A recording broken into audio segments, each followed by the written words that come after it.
রব্বিল আলামিন সালাতু ওয়াসসালামু আলা সাইয়্যিদিল মুরসালিন ওয়া আলা আলিহি ওয়া সাহবিহি আজমাইন। প্রিয় সাংবাদিক বন্ধুগণ এবং আমার প্রিয় দেশে এবং প্রবাসে সম্মানিত ভাই ও বোনেরা, আমরা আমাদের প্রিয় আমিরে জামাত বাংলাদেশ জামাত ইসলামের সম্মানিত আমির ডক্টর শফিকুর রহমান, যিনি বাংলাদেশের 18 কোটি মানুষের জননন্দিত নেতা এবং সারা দুনিয়াতে তিনি এদেশের একজন মানবিক এবং নতুন বাংলাদেশের স্বপ্ন সারথী হিসেবে সকলের কাছে খুব নন্দিত। তার সাময়িক অসুস্থ হয়ে পড়ার পর চিকিৎসার জন্য পরীক্ষা নিরীক্ষার পর সর্বশেষ যে চিকিৎসাজনিত পরিস্থিতির সামনে উদ্ভব হয়েছে সেটাই আপনাদেরকে ব্রিফ করার জন্য জামাত ইসলামীর পক্ষ থেকে আমরা আপনাদের সামনে উপস্থিত হয়েছি। আপনারা লক্ষ্য করছেন আমাদের সঙ্গে উপস্থিত আছেন আমাদের শ্রদ্ধাভাজন নেতা বাংলাদেশ জামাত ইসলামীর সম্মানিত কেন্দ্রীয় নায়েবে আমির, সাবেক জামাতের সংসদীয় দলের নেতা অধ্যাপক মুজিবুর রহমান। আমাদের মাঝে উপস্থিত আছেন বাংলাদেশ জামাত ইসলামীর নির্বাহী পরিষদের সদস্য, ইসলামী ছাত্র শিবিরের সাবেক কেন্দ্রীয় সভাপতি জননেতা সাইফুল আলম খান মিলন, সংগঠনের সহকারী সেক্রেটারি জেনারেল জনাব হামিদুর রহমান আজাদ, সাবেক এমপি, সংগঠনের সহকারী সেক্রেটারি জেনারেল আমাদের প্রচার ও মিডিয়া বিভাগের প্রধান অ্যাডভোকেট এহসানুল মাহবুব জুবায়ের। আমার ডান দিকে উপস্থিত আছেন প্রচার মিডিয়া বিভাগের সেক্রেটারি, ইসলামী ছাত্র শিবিরের সাবেক কেন্দ্রীয় সভাপতি, নির্বাহী পরিষদের সদস্য অ্যাডভোকেট মতিয়ার রহমান আকন, আমাদের নির্বাহী পরিষদের সদস্য জনাব মোবারক হোসাইন, নির্বাহী পরিষদের সদস্য ঢাকা মহানগরী দক্ষিণের আমির, ইসলামী ছাত্র শিবিরের সাবেক সভাপতি জননেতা নুরুল ইসলাম বুলবুল। তার ডান দিকে আছেন ইসলামী ছাত্র শিবিরের আরেকজন কেন্দ্রীয় সাবেক সভাপতি, নির্বাহী পরিষদের সদস্য ঢাকা মহানগরী উত্তরের আমির জননেতা মোহাম্মদ সেলিম উদ্দিন, এবং আমাদের নির্বাহী পরিষদের অত্যন্ত শ্রদ্ধাভাজন বর্ষিয়ান নেতা জনাব আব্দুর রব, এবং অধ্যক্ষ মোহাম্মদ ইজ্জতুল্লাহ আমাদের নির্বাহী পরিষদের সম্মানিত সদস্য, অ্যাডভোকেট মোয়াজ্জেম হোসেন হেলাল ভাই আমাদের সহকারী সেক্রেটারি জেনারেল, তিনিও এখানে উপস্থিত আছেন। আরও আমাদের কেন্দ্রীয় অনেক দায়িত্বশীল নেতৃবৃন্দ আছেন, আমাদের কর্মপরিষদের সদস্য আব্দুল সাত্তার ভাই আছেন। আমরা খুব সংক্ষেপে আল্লাহর মেহরবানিতে চিকিৎসা ব্যবস্থার সর্বশেষ খবরটা আপনাদেরকে অবহিত করব, এবং আমার ব্রিফিংয়ের পরে আমাদের শ্রদ্ধেয় কেন্দ্রীয় নায়েবে আমির দোয়ার উদ্দেশ্যে দেশবাসীর কাছে উনিও দুটি কথা শেষে বলবেন। সম্মানিত সাংবাদিক বন্ধুগণ, আপনারা সবাই জানেন এবং সারা দেশ বিদেশের মানুষ জানে যে গত 19শে জুলাই সোহরাওয়ার্দী উদ্যানে আমাদের যে ঐতিহাসিক জাতীয় মহাসমাবেশ হলো, সেখানে বক্তব্য রাখবার সময় তিনি অসুস্থ হয়ে স্বাভাবিকভাবে একবার পড়ে গেলেন, আবার তিনি উঠলেন, আবার একটু কথা বলার সময় পড়ে গেলেন, এরপরে বসে তিনি বাকি বক্তব্য সমাপ্ত করেছিলেন। সেদিন থেকেই সকলেই ওনার স্বাস্থ্য এবং অবস্থা সম্পর্কে একটু উদ্বেগ প্রকাশ করেছেন। তো সেদিনের ঘটনার পর আমরা ওনাকে স্থানীয় একটি বেসরকারি হাসপাতালে আমরা নিয়ে যাই। প্রাথমিকভাবে পরীক্ষা নিরীক্ষায় ডাক্তাররা প্রাথমিক ধারণা করেছিলেন যে দারুণ রকম তাপমাত্রা ছিল এবং ডিহাইড্রেশনের কারণে তিনি অসুস্থ হয়ে পড়েছেন, এবং কিছু পরীক্ষা নিরীক্ষা তখন হয়েছিল। খুব বড় ধরনের অসুবিধা ওই সময় প্রাথমিক পরীক্ষায় ধরা পড়েনি। পরবর্তীতে পরীক্ষা নিরীক্ষা করা হয়েছে এবং সর্বশেষ আমরা ওই দিনে পড়ে যাওয়ার পর থেকেই ওনার ব্যাপারে পরীক্ষা নিরীক্ষার ব্যাপারে আমরা সংগঠনের পক্ষ থেকে খুবই সিরিয়াসলি উদ্যোগ গ্রহণ করেছি। সব কিছু একটা থ্রো চেক আপ করার আমরা চেষ্টা করেছি। তো গত 30 তারিখে ইউনাইটেড হাসপাতালে ওনার এনজিওগ্রাম করা হয়েছে। এর আগে আরও অনেক পরীক্ষাগুলো করা হয়েছে, ইসিজি অন্যান্য সব টেস্ট করা হয়েছে। তো আরও একটু নিশ্চিত হওয়ার জন্য আমরা ইউনাইটেড হসপিটালে এনজিওগ্রামের জন্য সিদ্ধান্ত নেই, এবং সেই এনজিওগ্রামের পরে ওনার হার্টে কিছু ব্লক ধরা পড়েছে। তো ব্লকের মধ্যে মেডিকেল ব্যাপার, আমরা ডাক্তারদের কাছে যেটা জানতে পেরেছি, ওনার সঙ্গে লাস্ট আমরা সাক্ষাৎ করেছি, উনি এখন পর্যন্ত মোটামুটি আলহামদুলিল্লাহ ভালো আছেন। আজকেও কথা হয়েছে দুপুরে জুমার পর। তো ব্লকের অবস্থাটা হচ্ছে হার্টের আর্টারিতে 3টা প্রধান ব্লক ওনার প্রথম দেখা যাচ্ছে, সেটা বেশ বেশি 80%, 85, 6 এরকম। আর কিছু জি আরও বেশি, আরও কিছু ব্লক আছে 60, 67 এরকম, আরও 2-3টা ব্লক আছে, সব মিলিয়ে 5-6টা ব্লকের ইয়ে পাওয়া যাচ্ছে এনজিওগ্রামে। এটার কারণে কিন্তু আল্লাহ তাআলার খাস মেহেরবানি, আমরা বলবো আল্লাহর একটা কুদরত, যে এত ব্লক এবং এই যে পড়ে যাওয়া অনেক কিছু ঘটলো আপনারা এই সপ্তাহে দেখতে পেলেন। আমরা ওনাকে জিজ্ঞাসা করেছি, ডাক্তাররা জিজ্ঞাসা করেছে যে আপনি কি কোনো কষ্ট অনুভব করেন, কোনো বুকে ব্যথা অনুভব করেন? আল্লাহ শুকরিয়া, উনি বলছেন যে না, আমি তো কোনো প্রেশার, কোনো কষ্ট, কোনো ব্যথা অনুভব করছি না, আলহামদুলিল্লাহ। এতটা অসুস্থতায় কিন্তু অনেকে বহু রকম আলামত এবং কষ্ট বোধ করেন। তো আমরা প্রথম চিন্তা ছিল যে এনজিওগ্রামে কিছু যদি ব্লক পাওয়া যায় তাহলে প্রাথমিকভাবে মানুষ তো রিং পরাবার উদ্যোগ নেয়, আমরা সেই চেষ্টাই প্রথমে ডাক্তাররা মনে করেছিলেন এবং সেই চেষ্টা তারা করতে গিয়ে দেখলেন যে ব্লকের ধরনটা, এমনি তো 3টা আর্টারিতে খুব বেশি রকম ব্লক, আর বাকি যেসব ভেইন বা ব্লকে যে ব্লক হয়েছে সেগুলোর ধরনটা একটু জটিল। ওটা যদি রিং পরাতে যাওয়া হয় তাহলে বেশি রকম ক্ষতিগ্রস্ত হওয়ার আশঙ্কা ডাক্তাররা করেন, যে এটা ভালো করতে গিয়ে আল্লাহ না করুক কিন্তু বিপরীত হতে পারে। তার চেয়ে ওপেন হার্ট সার্জারি করে নেওয়াটাই ডাক্তাররা নিরাপদ মনে করেছেন। এবং এরপরে আমাদের ডাক্তারদের সঙ্গে মত বিনিময় করা হয়েছে, দেশের একেবারে সেরা সেরা কার্ডিয়াক সার্জন, অভিজ্ঞ ডাক্তাররা। এই 2-3 দিনে আমরা তাদের সাথে বিভিন্ন দফায় দফায় বোর্ড করা, এবং আমাদের সংগঠনের মধ্যে যারা নেতৃবৃন্দের মধ্যে ডাক্তার আছেন, ডাক্তার আব্দুল মোহাম্মদ তাহির, আমাদের নায়েবে আমির, আরও যারা আছেন ডাক্তারদের মধ্যে, সকলে মিলে আমরা একটা চিন্তার ঐক্যমতে আসবার চেষ্টা করেছি। এবং সেখানে আমরা আল্লাহর মর্জি, আল্লাহ ভরসা করে সিদ্ধান্ত নিয়েছি যে ওনাকে ওপেন হার্ট সার্জারি ইনশাল্লাহ করতে হবে। ওনার পরিবার, উনি নিজে সহ আমরা সকলেই সর্বসম্মতভাবে সদর হয়ে আল্লাহ ভরসা করে আমরা এই সিদ্ধান্ত গ্রহণ করেছি। কেউ কেউ বলেছিলেন যে তাহলে যেহেতু ব্লকের পরিমাণটাও বেশি, ওনার বয়স ইত্যাদি কারণ ওনাকে দেশের বাইরে পাঠানো হোক। অনেক আপনজনেরাই এই পরামর্শ দিয়েছেন, আমাদের মধ্য থেকেও দেওয়া হয়েছে, ফ্যামিলির সদস্যদের মধ্যে থেকে বলা হয়েছিল, কিন্তু উনি সম্মতি দেননি। সম্মতি না দেওয়ার প্রধান কারণ হিসেবে উনি বলেছেন যে বাংলাদেশে কার্ডিয়াক চিকিৎসার ব্যাপারে যথেষ্ট উন্নত এবং উনি এটার উপরে আস্থা রাখেন।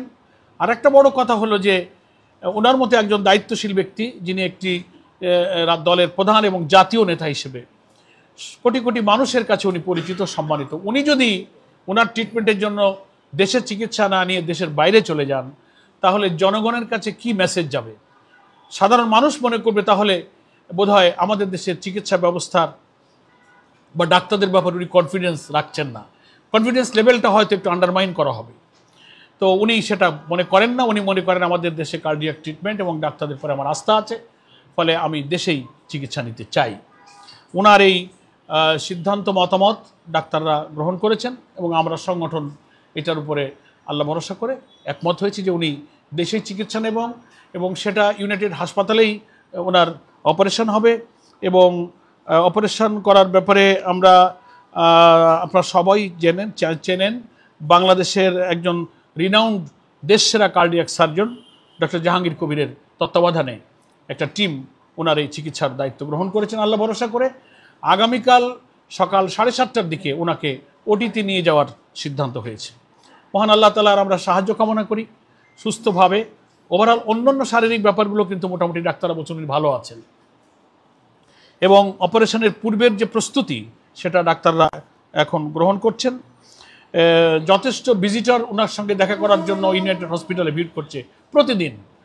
অ্যাডমিশন নেওয়ার পর থেকে ইবনে সিনাতে যখন ছিলেন 19 জুলাইয়ের পর তখনও, ইভেন ওনার বাসাতেও।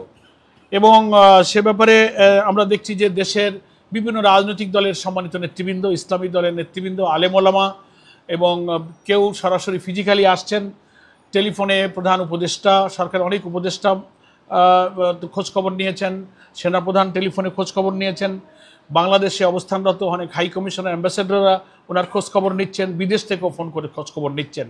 তবে ডাক্তাররা রিকোয়েস্ট করেছেন ওনার চিকিৎসার সুবিধার জন্য ভিজিটরদেরকে আসা যাওয়া, কথা বলা, টেলিফোনে কথা বলা এটা বন্ধ হওয়া প্রয়োজন।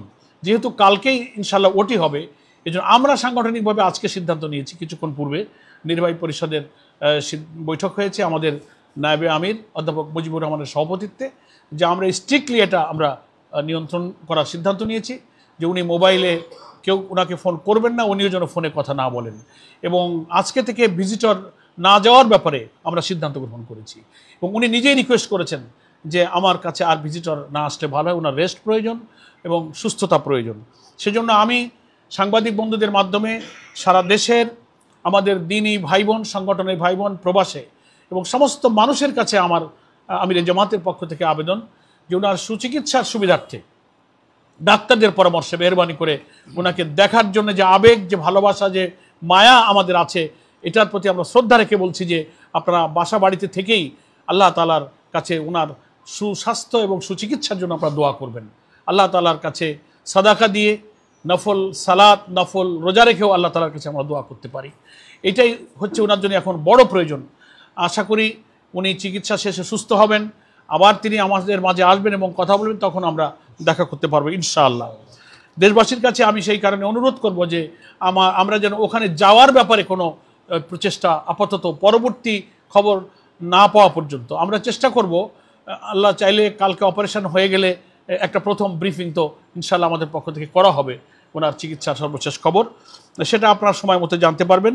সেজন্য আমরা আজকের এই ব্রিফিংয়ে সারা বাংলাদেশের কোটি কোটি মানুষ, দেশের বাইরের আমাদের ভাই ও বোনেরা এবং প্রবাসী দেশিরা, বিদেশিরা যারা সহানুভূতি জানিয়েছেন, দোয়া করেছেন, খোঁজখবর নিচ্ছেন, সকলের প্রতি বাংলাদেশ জামাত ইসলামের পক্ষ থেকে আমরা আন্তরিকভাবে কৃতজ্ঞতা প্রকাশ করছি। এবং আমরা আপনাদের এই দোয়া, ইসলামী আন্দোলনের নেতার প্রতি আপনাদের এই ভালোবাসার জন্য চিরদিন ঋণী থাকবো, আপনাদের প্রতি আমরা চিরকৃতজ্ঞ থাকবো। এটা মনে করি একজন নেক মানুষের উপরে, জনগণের এই মানবিক এবং নন্দিত নেতার প্রতি আপনাদের এই ভালোবাসা, এই দোয়া চিরদিন থাকবে। এটা দেশ এবং জাতির প্রতি আপনাদের ভালোবাসারই প্রমাণ। এই জন্য আমি আর প্রয়োজনীয় কথা যেহেতু বলে ফেলেছি, আমি আর কথা বাড়াতে চাই না। আপনারা সবাই আমির জামাতের জন্য দোয়া করবেন। আল্লাহ তাআলা হায়াত এবং মৌতের মালিক, তিনি সমস্ত কর্তৃত্ব, শক্তি এবং ভালো মন্দের মালিক, তিনি সব কিছুর উপরে কর্তৃত্বশীল। তাই তার কাছেই আমরা সাহায্য চাইব এবং তিনি অসুস্থতা, রোগ ব্যাধি তার তরফ থেকেই আসে, আবার শেফাও তিনি দান করেন। আমরা আল্লাহ তাআলার এই বান্দার প্রতি, যিনি বিরামহীনভাবে সারা দেশে ছুটেছেন, অক্লান্তভাবে, নিঃস্বার্থভাবে, আল্লাহর এই মুখলেস বান্দা, দিনের এই দায়ীর প্রতি, দেশের প্রয়োজনে, জাতির প্রয়োজনে, ইসলামী আন্দোলনের প্রয়োজনে, তার বড় প্রয়োজন আমরা অনুভব করি। আল্লাহ তাআলা যেন তাকে সুস্থ করে নেক হায়াত দিয়ে আমাদের মাঝে আবার কাজের জন্য সক্ষমতা ফিরিয়ে দেন, এই দোয়া করে আমি আপাতত আপনাদের কাছে ব্রিফিংটা শেষ করছি। এখন আমাদের শ্রদ্ধেয় নায়েবে আমির একটু দেশবাসীর কাছে আমাদের আমিরে জামাতের পক্ষ থেকে দোয়া চাইবেন। অধ্যাপক মুজিবুর রহমান।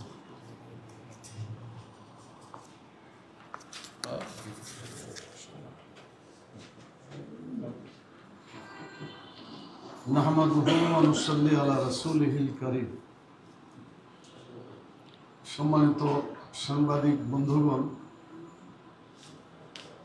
দেশবাসী ভাই এবং বোনেরা, আসসালামু আলাইকুম ওয়া রাহমাতুল্লাহি ওয়া বারাকাতুহু।